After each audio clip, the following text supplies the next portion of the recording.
बिहार की सियासत में एक बार फिर बवाल मच गया है। कांग्रेस नेता राहुल गांधी की वोटर अधिकार यात्रा के दौरान दरभंगा में प्रधानमंत्री नरेंद्र मोदी और उनकी दिवंगत मां को लेकर अपमानजनक टिप्पणी का मामला सामने आते ही राजनीति गर्मा गई है, जहां बीजेपी ने इस घटना को लेकर कांग्रेस और आरजेडी को कटघरे में खड़ा कर दिया है। पार्टी का कहना है कि जिस मंच से ऐसी अभद्र भाषा का इस्तेमाल हुआ, उसकी जिम्मेदारी राहुल गांधी और तेजस्वी यादव को लेनी होगी। वहीं पूरे प्रदेश में बीजेपी नेताओं और कार्यकर्ताओं ने विरोध का मोर्चा खोल दिया है और राहुल गांधी से सार्वजनिक माफी की मांग की जा रही है। ऐसे में क्या है पूरा मामला, आइए विस्तार से जानते हैं।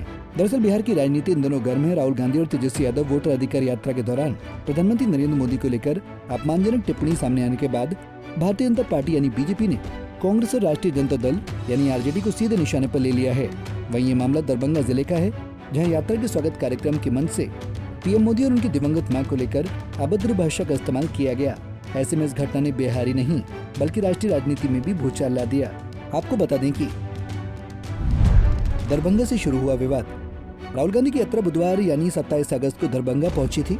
यहां जाले विधानसभा क्षेत्र के कांग्रेस नेता और टिकट के दावेदार मोहम्मद नौशाद ने उनके स्वागत के लिए कार्यक्रम आयोजित किया था। इसी कार्यक्रम में उनके समर्थक मोहम्मद फयाज की ओर से बनाए गए मंच से पीएम मोदी और उनकी मां को गाली दी गई। इस घटना का वीडियो सोशल मीडिया पर तेजी से वायरल हुआ।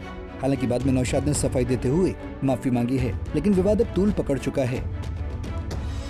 बीजेपी नेताओं का कहना है, जब अपमानजनक टिप्पणी राहुल गांधी और तेजस्वी यादव की मौजूदगी वाले मंच से हुई है तो माफी भी इन दोनों को मांगनी चाहिए। बीजेपी का कहना है कि प्रधानमंत्री मोदी केवल पार्टी के नेता नहीं बल्कि पूरे देश के प्रतिनिधि हैं। उनकी मां के लिए अपशब्द कहना हर भारतीय मां का अपमान है।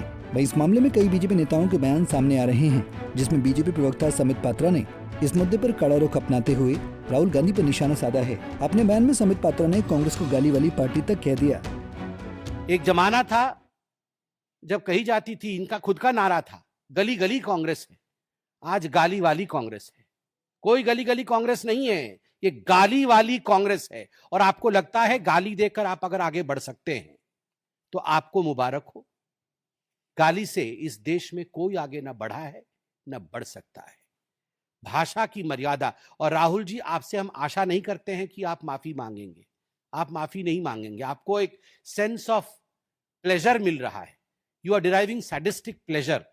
प्रधानमंत्री नरेंद्र मोदी जी को गाली देकर आपको आनंद की अनुभूति हो रही है, मगर ये आनंद की अनुभूति जो आपको हो रही है वो जनता को नहीं हो रही है।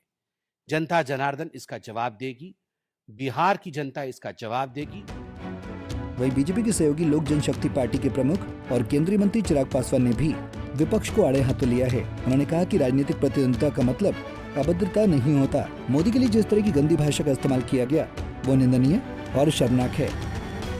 दिक्कत तो इसी बात की है ना कि जिस भाषा का ये लोग इस्तेमाल करते हैं, राजनीति में मतभेद होंगे और वो स्वाभाविक हैं। और भारत जैसे लोकतंत्र में जहां पे इतनी विविधताएं हैं, जहां पे इतने राजनीतिक दल हैं, हर किसी का अपना पक्ष होगा, हर किसी का अपना मत होगा।